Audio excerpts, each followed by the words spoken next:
여러분 오늘 우리가 함께 나눌 말씀은 로마서 4장 25절에 있는 말씀입니다. 로마서 4장 25절을 우리가 함께 찾아서 읽어보도록 하겠습니다. 어떤 분이 한번 크게 먼저 읽어주세요. 로마서 4장 25절입니다. 예수는 우리와 범죄할 것 때문에 내준이 되고 또한 우리를 이롭다 하시기 위하여 살아나셨느니라. 예수는 우리 범죄함을 인하여 내어준 바 되었고 우리를 의롭다 하시기 위하여 살아나셨느니라, 그렇게 말씀하셨어요.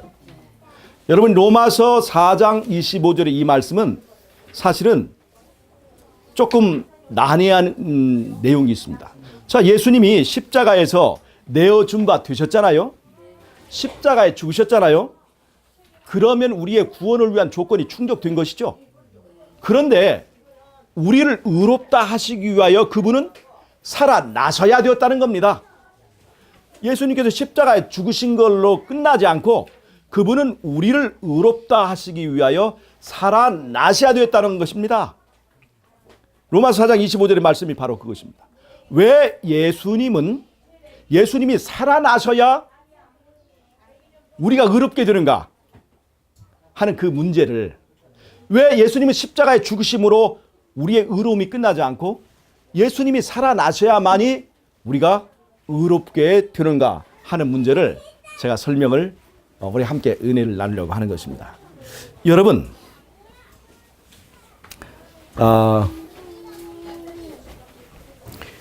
죄라고 하는 것은요, 나라는 사람 앞 중심에 나가 있는 거예요. 사람의 중심에 내가 있는 것입니다. 즉, 나 중심적인 내 인간의 존재 구조가 죄의 뿌리라는 것입니다. 여러분, 중심에 원래는 누가 계셨어야 되는 자리입니까? 이 중심이 하나님의 자리, 예수님의 자리에 지금 누가 하나님같이 되려고 그 자리에 앉았어요? 내가 하나님같이 되려고 그 자리에 앉아 있는 것입니다. 이것이 바로 죄라고 하는 것이에요. 여러분, 이런데 내가 중심에 있는데 내가 율법을 지키면 그 행위로 의롭다함을 얻을 수 있겠습니까? 내가 중심에 있는데 율법을 지키고 안식일을 지킨들 그 행위에 누가 나타날까요? 내가 나타나게 되어 있습니다. 안식일을 지켜도 내가 나타나고, 간증을 해도 내가 나타나고, 특창을 해도, 찬송을 해도 내가 나타나게 되어 있습니다. 내가 나타나는 율법의 행위를 하나님은 간합하실 수 없습니다. 율법은 그 행위를 인해서 우리를 의롭다 하지 못합니다. 왜냐하면 율법의 중심은 누구니까요? 하나님이 중심인 거예요. 계명의 중심, 첫 번째 계명이 뭐예요? 너희는 나 외에 다른 신을 섬기지 말라라고 하는 하나님 중심의 세계를 선언하고 있는 것입니다. 율법은 그러한 행위를 요구하는 거예요. 하나님을 나타내는 행위, 하나님께 영광을 돌리는 행위를 율법은 요구하는 것입니다. 그것이 율법의 기준이에요. 율법이 그것을 요구하고 있는데 지금 내가 율법을 지키는 행위는 누가 나타나요? 나가 나타나는 거예요. 이렇게 나가 중심에 있는 사람은 아무리 율법을 지켜도 그것은 율법주의에 불과하다는 것입니다. 이 율법주의는요, 아이러니하게도 율법을 제일 두려워하게 되어 있습니다. 율법주의는 율법을 지키는 것이 아니라 율법을 섬기는 것입니다. 율법이 구원을 준다고 믿고 있는 거예요. 이 율법주의는 율법이 구원을 준다고 믿기 때문에 은혜가 필요 없습니다. 내 힘으로 할 수 있기 때문에 다른 메시아가 필요 없는 거예요. 율법을 섬기는 거예요. 그런데 아이러니하게도 이러한 율법주의자가 제일 두려워하는 것이 뭐냐면 율법이에요. 심판을 두려워합니다. 왜요? 지금 자기도 느끼고 있어요. 자신의 행위에 안식일을 지키고 헌금하고 모든 어떤 율법적 행위에 내가 나타나 있는 그것을 압니다. 산란치 않은 것을 알아요. 교만한 걸 압니다. 그래서 율법의 기준으로 따져보면 자기가 의롭다함을 받기가 어렵다는 것을 본능적으로 알아서 율법주의자가 제일 두려운 것이 뭐냐면 심판이에요. 심판. 두렵습니다. 이 율법주의자는 율법이 요구하는 어떤 행위를 맞춰야 되는데 그것이 지금 뭔가 지금 잘 안 되고 있어요. 그래서 이 사람들은 율법에게 뭐 인정을 받기 위해서 점점 더 금욕주의적이고 극단주의적인 행동을 하게 돼 있습니다. 그래서 율법주의는 굉장히 괴롭습니다. 그러나 율법주의를 행하고 있는 사람 앞에서 율법은 너는 죽을 수밖에 없어. 네가 중심에 있는 이상 너는 절대로 율법의 요구를 이룰 수 없고 의롭게 될 수 없고 의롭게 될 수 없는 너는 죽을 수밖에 없다고 우리 자신의 상태를 거울로 보여주는 것이 바로 율법의 계명의 역할입니다. 그러면 사람이 내가 그렇게 율법을 지키려고 했고 율법을 지키는데도 불구하고 율법은 나에게 너는 죽을 수밖에 없어 하고 심판대 앞에서 두려워 떠는 우리 자신을 발견하고 로마서 7장 24절에 있는 말씀처럼 오라 나는 곤고한 사람이로다. 이 사망의 몸에서 누가 나를 건져낼 것이냐 하고 이제는 내 힘으로 내 능력으로 자신만만하게 율법을 통해서 구원받으려고 하던 그런 모든 것에서 절망하고 누가 나를 구해줄 수 있냐고 이제 드디어 나를 구해줄 어떤 구원자를 찾게 된다는 것입니다. 계명을 통해서 내 상태를 알게 돼요. 그럴 때 이 계명 옆에 있는 의문의 율법, 제사법, 양을 잡아서 제사 드리는 이 제사법은 양을 통해서 누구를 보여주냐면 십자가를 보여줍니다. 예수님을 보여줘요. 십자가를 바라보라. 즉 인간은 지금 뭐가 필요해요? 메시아가 필요한 겁니다. 구원자가 필요해요. 이 곤고한 사망의 몸으로부터 나를 건져내줄 구원자가 필요한데 그 구원자를 이 제사법, 양을 잡아서 드리는 이 제사 제도, 제사 제도를 통해서 예수님의 십자가를 가르쳐 주는 거예요. 이게 손가락으로 가르쳐 주는 몽학 선생의 역할을 하는 것입니다. 율법의 계명이 정주의 역할을 하는 것과 이 제사법이 양을 통해서 이 십자가를 가르쳐 주는 거, 이럴 때 전부 다 몽학 선생의 역할입니다. 그래서 몽학 선생의 손가락을 따라서 십자가를 바라봐요. 거기에서 누가 계셔요? 하나님이 자신의 가장 소중한 독생자를 나를 위하여 바치는 하나님의 희생의 모습이 나타납니다. 나를 위하여 자기를 버리고 나를 구하기 위하여 아무것도 아끼지 않고 독생자를 희생하시는 하나님의 진실을 보게 됩니다. 이제까지 인간은 예수님을 왕으로 인정하기를 싫어했습니다. 예수님의 율법이 우리를 억압하고 우리의 자유를 뺏어간다고 생각했기 때문에 예수님을 왕으로 인정하기를 싫어했습니다. 에덴 동산에서 모든 값싼 과일들은 다 먹어도 진짜로 먹으면 하나님같이 들 수 있는 그 선악과는 못 먹게 했던 그 하나님이 야속한 하나님이었고 정말 독재적인 하나님, 자기만 생각하는 하나님이라고 생각을 했는데 십자가에서 나를 위하여, 그 나가 어떤 나입니까? 내가 배신하고 하나님을 떠났던 나를 위해서 그 하나님이 자신의 독생자를 아끼지 않고 바치는 놀라운 모습을 발견하게 돼요. 내가 생각했던 것과 전혀 다른 하나님의 진실을 십자가를 통해서 보게 되는 것입니다. 여러분, 중심에 자아가 있는데 이 자아가 죽어야 내가 죄를 안 짓게 되는 거예요. 그런데 여러분, 자아가 죽어야 내가 죄로부터 벗어나게 되는데 여러분, 교회를 그렇게 많이 다녀도 기도를 그렇게 많이 해도 별별 짓을 다 해도 이 세상 사람들이 노력을 해도 이 자아가 잘 죽지 않더라는 겁니다. 자아는 윽박 지른다고 죽지 않고 지식을 많이 가졌다고 죽지 않고 헌금을 많이 낸다고 죽지 않더라 이 말이에요. 자아는. 이 자아는 무엇에만 반응하느냐? 사랑에만 반응하는 거예요. 사랑에만. 이 자아는 엄마가 아기를 사랑하기 때문에 자기 자신을 잊어버리고 자기 생명을 바칠 수 있는 것처럼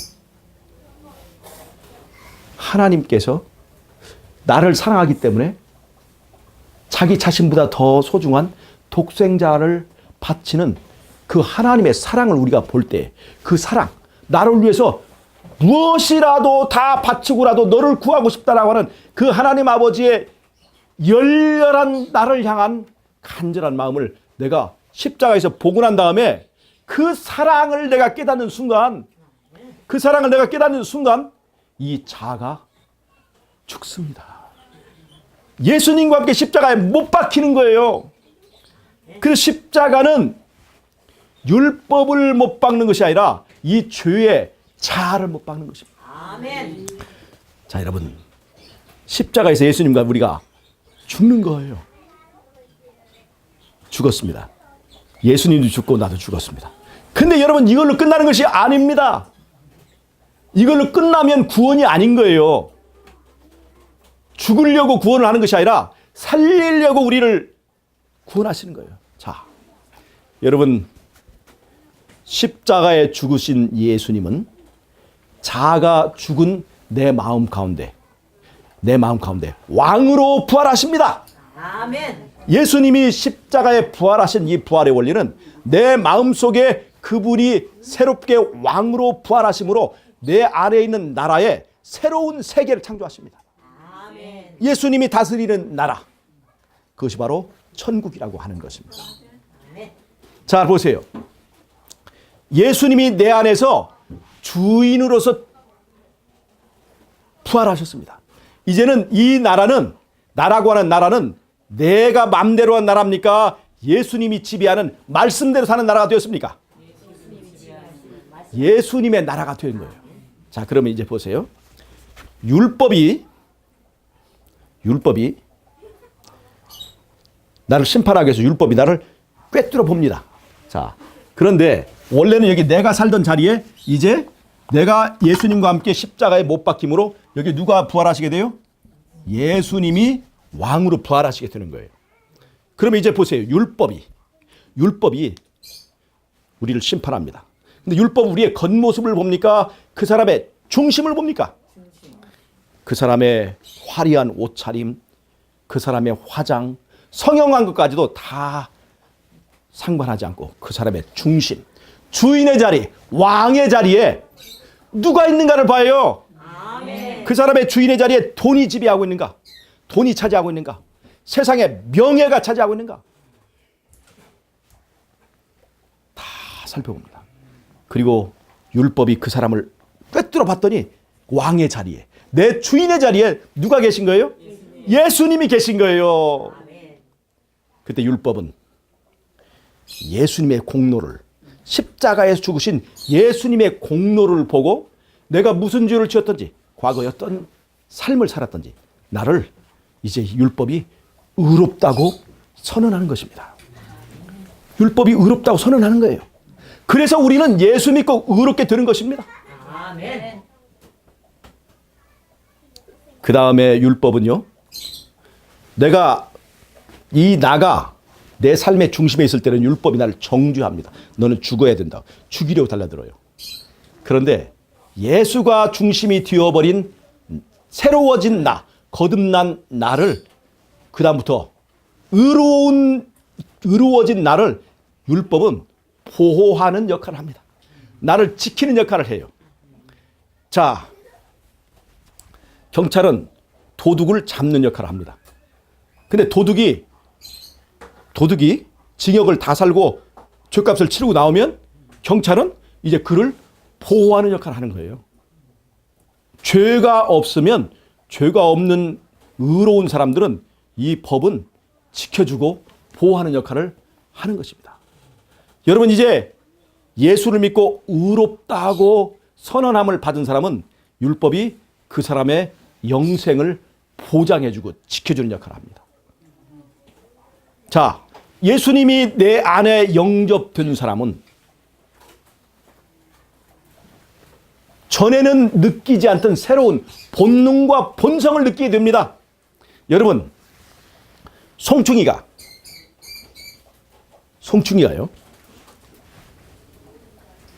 독침으로 사람을 쏘지 않아도 송충인 거예요.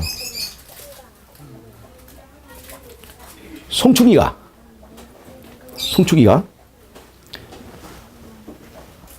찡그리지 않고 웃고 있어도, 송충이가 착한 일을 하고 있어도 그냥 송충인 거예요.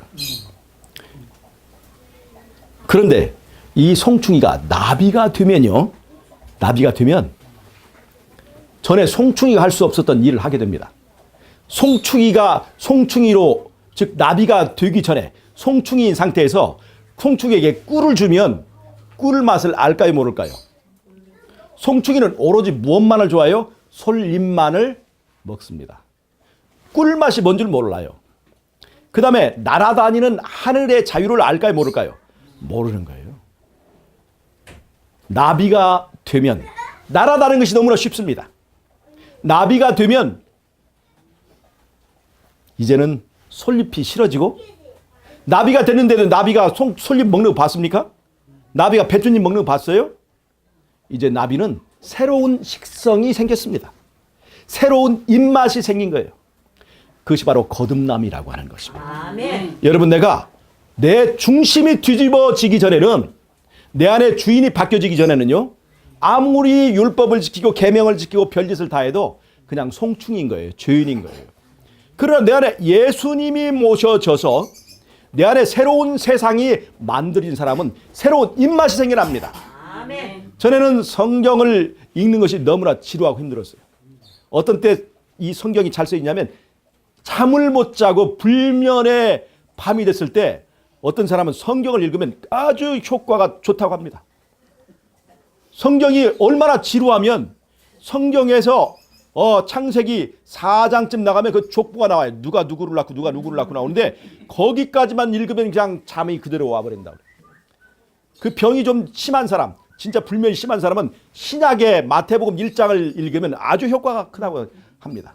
마태복음 1장에 보면 아브라함이 이삭을 낳고 이삭이 야곱을 낳고 야곱이 그 다음 낳은 것부터는 관심도 없고 기억도 안 되고 그냥 낳고 낳다 보면 나도 잠을 낳고, 그래서 아주 성경이 알고 보면 이 잠 못 이루는 사람들에게 잠 오게 하는 수면제라고 하고, 그 이야기들이 우리들의 얘기 있지 않습니까? 성경이 재미있는 책이 아니었어요. 잠을 주는 책이었어요. 그런데 내가 예수님이 내 주인이 되고 예수님을 믿는 사람이 된다부터는 그 예수님의 이야기가 나에게 가장 중요한 얘기가 되고, 알고 봤더니 그 얘기가 나를 구원한 내 얘기더라 이 말이에요. 성경이 그 다음부터는 나를 구원하고 나에 관한 이야기였고 하나님이 나를 사랑한다는 그 연애 편지였다는 걸 깨닫고 난다면 성경이 맛이 달라졌습니다. 아멘. 전에는 예수님과 대화하는 것이 기도하려고 하면 한 2, 3분 하면 할 말 다 끝났어요. 2, 3분 하면 할 말이 없어요. 그래서 1시간을 기도하라면 이게 막 엉덩이가 막 좀이 쑤시고, 기도는 다 끝났는데, 예전에 제가 정신병자 한 분을 모시고 있었는데, 정신병자 그분이 현미밥을 먹으면 100번을 씹어야 되는데 이분이 두세 번이면 싹 씹어서 넘겨버려요. 근데 지금 100번을 씹으라고 했으니까 밥은 다 넘어갔는데 계속해서 오물거리고 있어요. 밥은 다 넘어갔는데 계속해서 이제 100번 씹으라니까 쓸데없이 하고 있어요.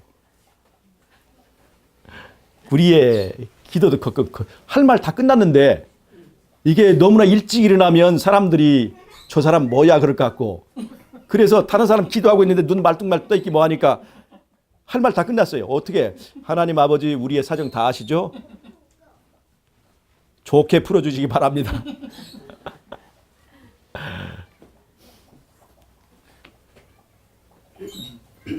뭐 할 말이 없어요.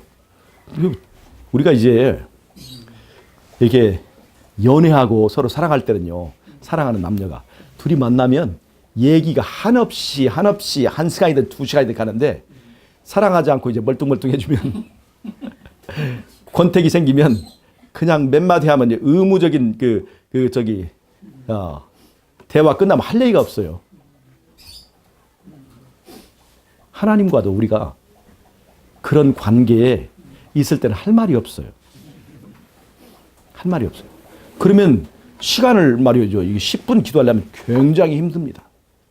1시간을 기도한다는 건 너무나 힘든 거예요.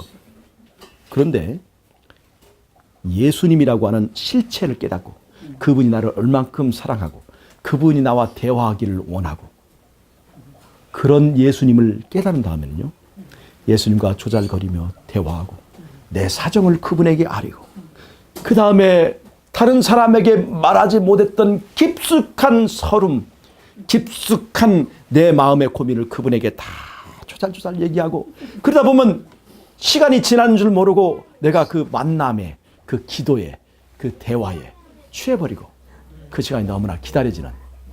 그래서 기도는 나 혼자만 말해버리고 끝나는 게 아니라 주님은 어떻게 생각하시는지 주님의 음성을 듣기도 하고 내 생각도 얘기하고 그러면서 주님이 계시기 때문에 지금 나는 굉장히 어려운 사망의 음침한 골짜기를 거닐지만 주님이 함께 하시기 때문에 제가 힘이 납니다.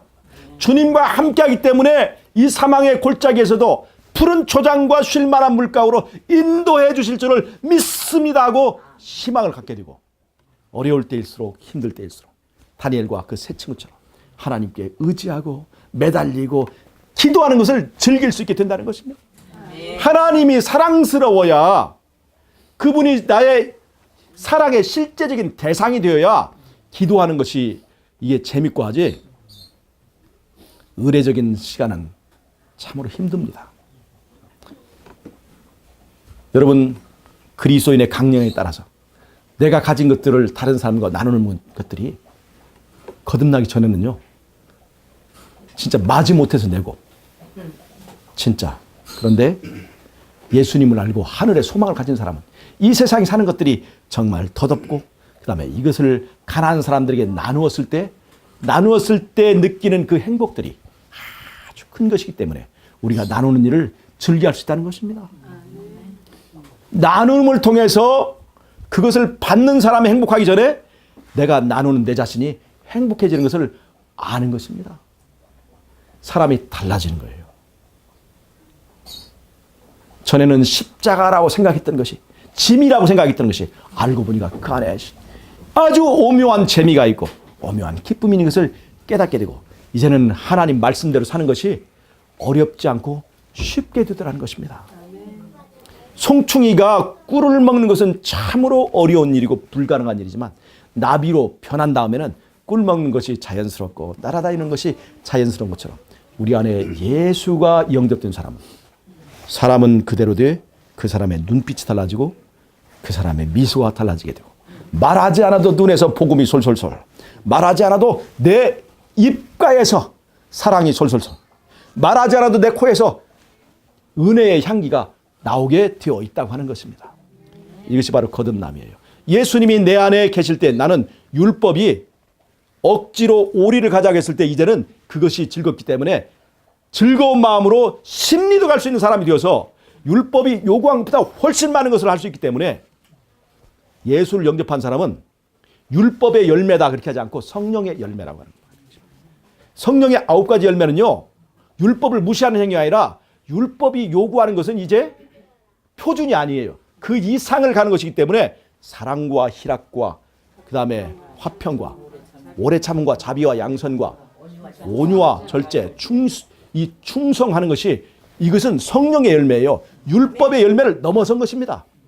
여러분 사랑하는 사람이 부모를 공경하지 않습니까? 사랑하는 사람이 여호와의 위에 다른 신을 섬기겠습니까? 그게 아니에요. 성령의 9가지 열매를 맺는 사람은요 율법의 요구를 이미 넘어선 사람입니다. 성령의 9가지 열매를 맺었다고 하면서 율법을 폐지하거나 변개하거나 율법을 아무렇게 생각하는 사람은 착각하고 있습니다. 자, 예수님은 십자가의 죽으심으로 끝나지 않고 내 안에 사셔서 내 안에 하나님 나라를 이루시고 내 안에 계셔서 나를 의롭게 하시기 위하여 그분은 살아나셔야 된다는 것입니다. 죽고 끝나는 것이 아니에요. 이것이 예수님께서 십자가로 끝나지 않고 나를 의롭게 하시기 위하여 살아나셔야 될 필요가 있는 하나의 이유입니다. 성소는 육체 성소가 있고 하늘 성소가 있습니다. 예수님은 살아나셔서 내 육체 성소에서 왕이 되셔야 합니다. 나를 구하시기 위하여 그분은 살아나셨습니다. 나를 의롭게 하셔서 나를 하나님 나라의 백성 삼기 위하여 그분은 무덤에 가만히 있을 수가 없었습니다. 그렇게 되면 나를 구하실 수가 없어요. 그분이 살아나셔서 내 안에서 왕이 되어야만이 그분의 권세로 나를 구할 수 있기 때문에 그분은 나를 의롭게 하시기 위하여 살아나셨습니다. 근데 여러분, 또 하나 그분이 나를 의롭게 하기 위하여 살아나신 또 하나의 이유가 있습니다. 그것은 그분이 살아나셔서 하늘 성소에서 나를 위한 중보를 하셔야 될 필요가 있었기 때문입니다. 여러분, 십자가에 죽으신 예수님의 공로는 모든 사람을 구원하고도 남는 공로입니다. 예수님의 생명의 가치가 너무나 귀중한 것이기 때문에 그분의 희생은 우리 모든 사람을 구원하고도 남는 공로였어요. 그런데 여러분, 모든 사람을 구원할 값을 치렀지만 모든 사람 다 구원받는 것은 아니에요. 누구의 의사가 중요해요? 내가 주님이 마련하신 공로를 예수를 개인의 구주로 영접할 때 나에게 적용될 수 있도록 강제하지 않고 내 선택에 맡겨두신 거예요. 아멘. 그래서 모든 사람을 위하여 값을 치렀지만 예수님이 십자가의 공로가 적용되는 것은 누구의 선택에 맡겼어요? 나의 선택에 맡겼어요. 왜냐? 하늘은 강제하는 나라가 아니기 때문에 그렇습니다. 사단이 하늘에서 반역할 때 하나님은 강제하시는 하나님이다. 하나님은 억지로 경배를 받으려 하시는 하나님이라고 하셨기 때문에 예수님은 우리를 다 구원해주고 전부 다 하나님 나라로 데려가고 싶지만 하나님 나라에 가서 하나님은 오늘 또 나한테 강제하시네 하는 사람들이 혹시 있을까 봐 하나님은 나에게 구원을 강제하지 않으십니다. 그래서 우리에게 선택하고 예수님을 믿고 영접하는 사람에게만 이 구원의 십자가의 공로를 적용하도록 우리에게 자유를 주셨습니다. 그래서 내가 혹시 예수를 믿지 않고 멸망하게 된다 할지라도 그것이 하나님 책임이 아니라 누구의 책임이 되도록 우리 스스로의 책임이 되도록, 즉 내 스스로 내 운명을 결정하게 하셨기 때문에 하나님의 심판은 공평한 것이 된다는 것을 인정받기 위해서 하나님은 우리에게 자유를 주셨습니다. 그래서 예수님은 하늘 성소에 들어가셔서 하나님의 율법 앞에서 하나님의 보좌 앞에서 예수님의 십자가의 공로를 근거로 예수님을 영접한 저 사람들에게 십자가의 공로를 적용해서 공식적으로 합법적으로 이 사람들이 구원받을 자격이 있다고, 이 사람들을 의롭다고 선언해달라고 하는 재판을 청구합니다.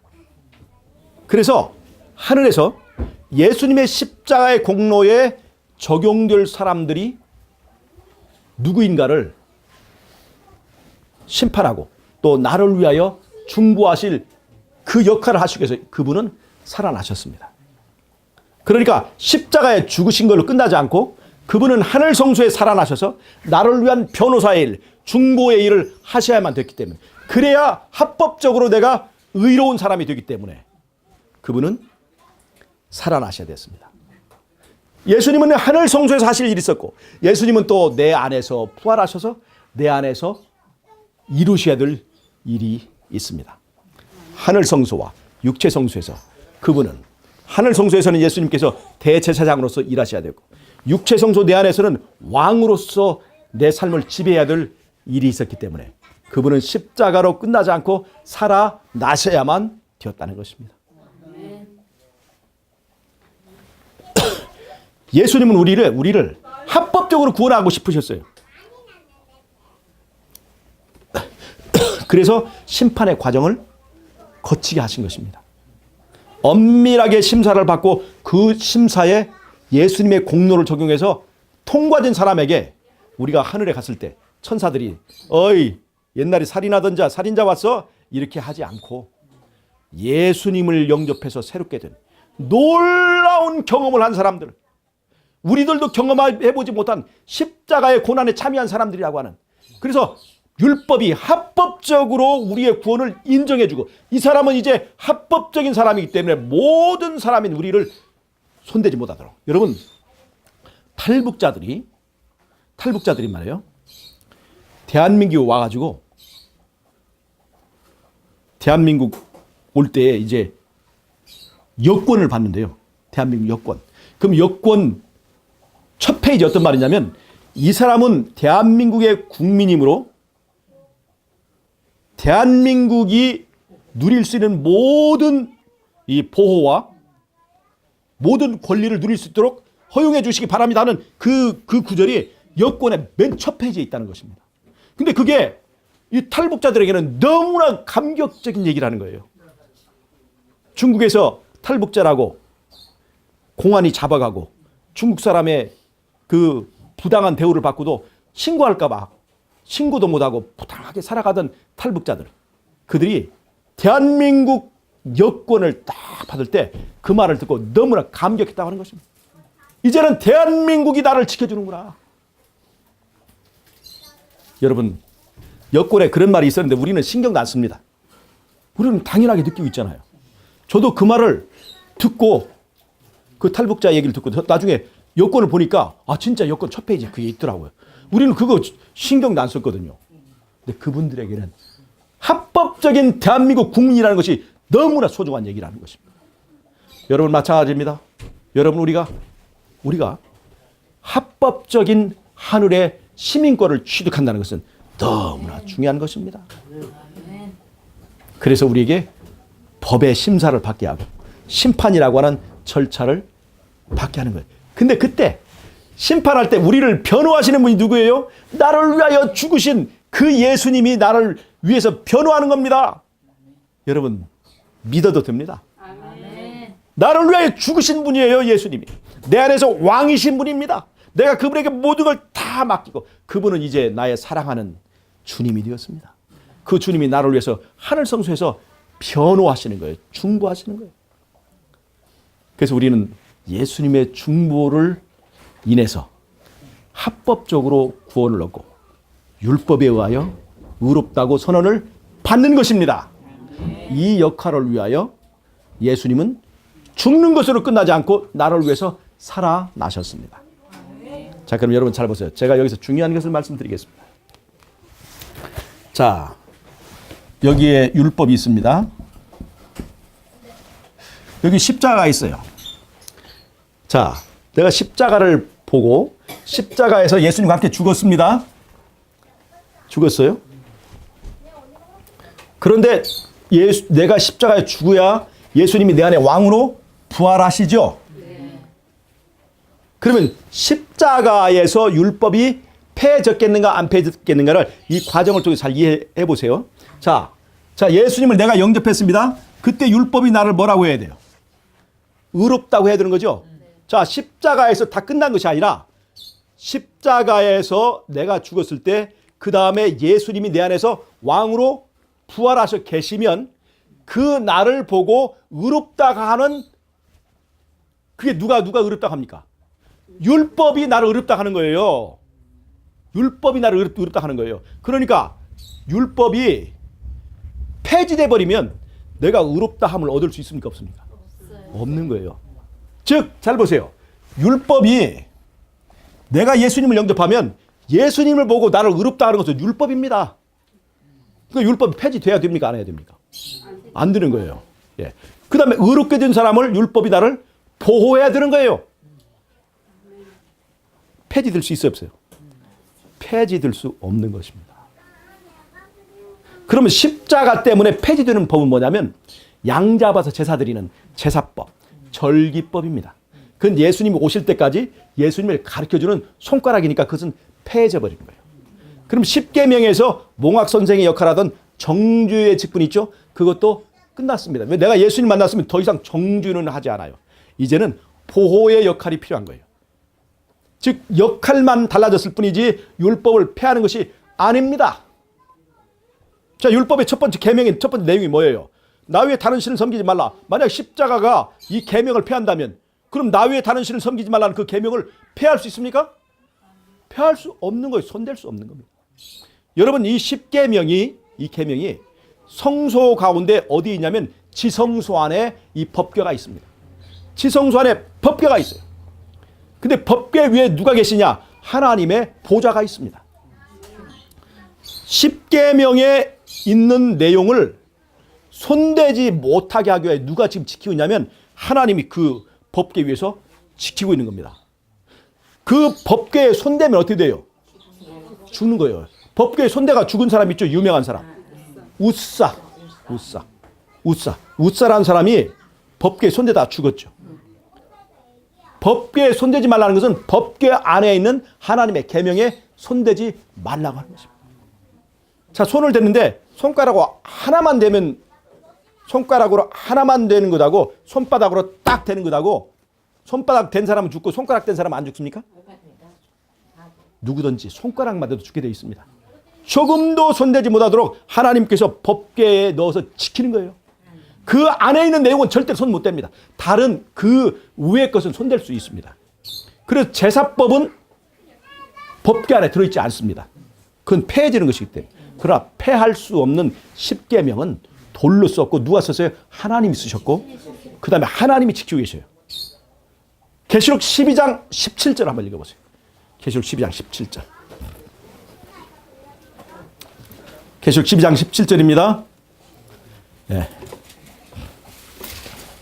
와 용이 여자에게 분노하여 돌아가서 그 여자의 남은 자손 곧 하나님의 계명을 지키며 예수의 증거를 가진 자들로 더불어 싸우려고 바다 모래 위에 섰더라. 이 계시록 12장 17절은 이 세상 역사의 종말에 나타날 남은 무리와 종말에 나타날 사건을 말해주는 거예요.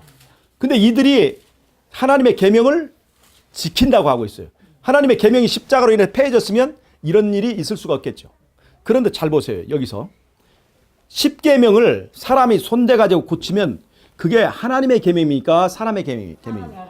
사람의 계명인 거예요. 근데 여기는 이 사람들은 사람의 계명을 지킨다고 그랬습니까? 하나님의 계명을 지킨다고 그랬습니까? 하나님의 계명을 지킨다고 그랬어요. 손대지 않은 하나님의 계명을 지키는 것입니다. 예.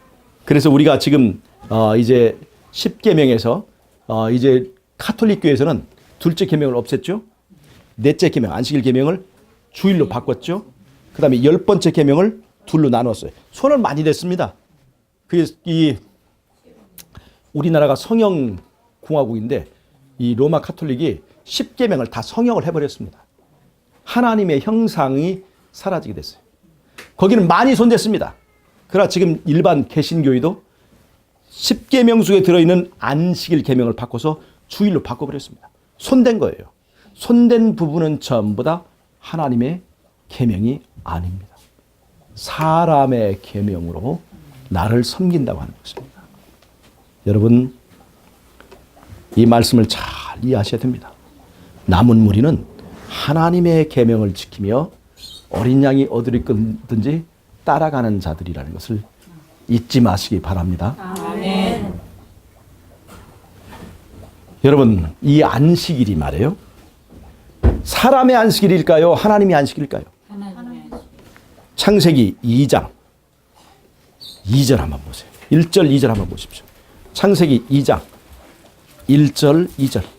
천지와 만물이 다 이루어집니다. 예. 하나님이 그가 하시던 일을 일곱째 날에 마치시니 그가 하시던 모든 일을 그치고 일곱째 날에 안식하십니다. 자, 창세기 1장 2절에서 안식하셨다고 하는 그 안식은 사람이 안식한 걸 말합니까? 하나님이 안식한 걸 말합니까? 하나님이 쉬셨다고 그랬죠? 그래서 이게 하나님의 안식일입니다. 아멘. 자, 출애굽기 20장 11절 한번 읽어보세요. 출애굽기 20장 11절. 출애굽기 20장 11절입니다. 이는 엿새 동안에 나 여호와가 하늘과 땅과 바다와 그 가운데 모든 것을 만들고 제7일에 쉬셨음이니라. 자, 잘 보세요. 엿새 동안 만드신 분은 누구십니까? 하나님. 일곱째 날에 쉬신 분은 누구십니까? 하나님에게 안식일이 필요한 것이에요. 아멘. 하나님에게 안식일이 필요해요. 이게 잘 보세요. 하나님이 피곤해서 안식일이 필요한 것이 아닙니다. 하나님은 왜 그날에 쉬셨을까요? 그것은 우리를 만나기 위하여 그분은 쉬신 것입니다. 그분은 피곤해서 쉬는 것이 아니에요. 우리를 만나기 위하여 그날에 쉬시는 것입니다. 하나님이 스케줄을 잡고 하나님이 모든 다른 스케줄 다 취소하고 나를 만나기 위하여 그 시간을 빼어놓았을 때 그래서 그분이 그날 나를 만나자고 하시는데 우리가 다른 날을 하나님 만나는 날로 잡아놨어요. 이것은 하나님의 안식일을 지키는 것이 아닙니다. 사람의 안식일을 지키는 거예요.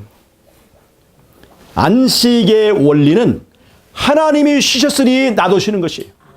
하나님이 나를 기다리시니 내가 그에게 가는 것입니다. 하나님이 이날 쉬셨으니 우리도 그날 쉬는 것입니다. 안식일은 그렇습니다. 안식일은 사람의 안식일이 아니에요. 하나님의 안식일입니다. 사람이 바꿀 수 없다는 말입니다. 하나님이 정하고 하나님의 안식일을 사람이 마음대로 바꾸고 변개하고 할 수가 없게 되어 있습니다. 다니엘서 7장 25절을 보세요. 다니엘서 7장 25절입니다.